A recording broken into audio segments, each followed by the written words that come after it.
আমাদের কুইজ পর্বে আপনাকে স্বাগতম।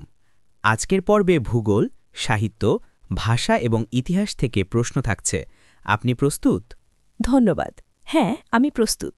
প্রথম প্রশ্ন, ভূমধ্যসাগর ও আটলান্টিক মহাসাগরের মধ্যে কোন প্রণালীর অবস্থান? ভূমধ্যসাগর ও আটলান্টিক মহাসাগরের মধ্যে জিব্রাল্টার প্রণালীর অবস্থান। কোনটি মুক্তিযুদ্ধ ভিত্তিক উপন্যাস? শওকত ওসমানের ২ সৈনিক একটি মুক্তিযুদ্ধ ভিত্তিক উপন্যাস। কাজী নজরুল ইসলামের মতে আত্মনির্ভরশীলতা কিভাবে আসে?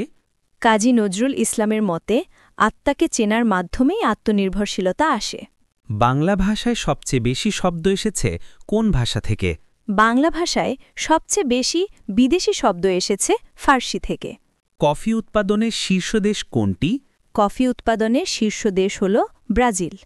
বাংলাদেশের সঙ্গে সম্পৃক্ত রবীন্দ্র রচনা কোনটি? বাংলাদেশের গ্রামীণ প্রকৃতি ও জীবন নিয়ে লেখা রবীন্দ্র রচনাটি হল ছিন্নপত্র। সোনার তরী কবিতায় দিনের কোন সময়ের ঘটনাধারা বর্ণিত হয়েছে? সোনার তরী কবিতায় সকালের ঘটনাধারা বর্ণিত হয়েছে। লিটারেল শব্দের বাংলা পরিভাষা কি? লিটারাল শব্দের বাংলা পরিভাষা হল আক্ষরিক। দুর্যোগে হাল ঠিকমতো রাখা ভার। এখানে হাল শব্দটির অর্থ কি? এখানে হাল শব্দটির অর্থ হল দশা বা অবস্থা। পোড়া খাওয়া শব্দের বিশিষ্ট অর্থ কোনটি? পোড়া খাওয়া শব্দের বিশিষ্ট অর্থ হল প্রতিকূলতা পেরোনো বা অভিজ্ঞ। অধ্বনির বিবৃত উচ্চারণের উদাহরণ কোনটি? অনেক শব্দটি অধ্বনির বিবৃত উচ্চারণের একটি উদাহরণ। বঙ্গভঙ্গের কারণে কোন নতুন প্রদেশ সৃষ্টি হয়েছিল?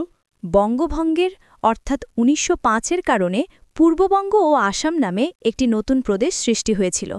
প্রিয় শিক্ষার্থীদের জন্য একটি প্রশ্ন।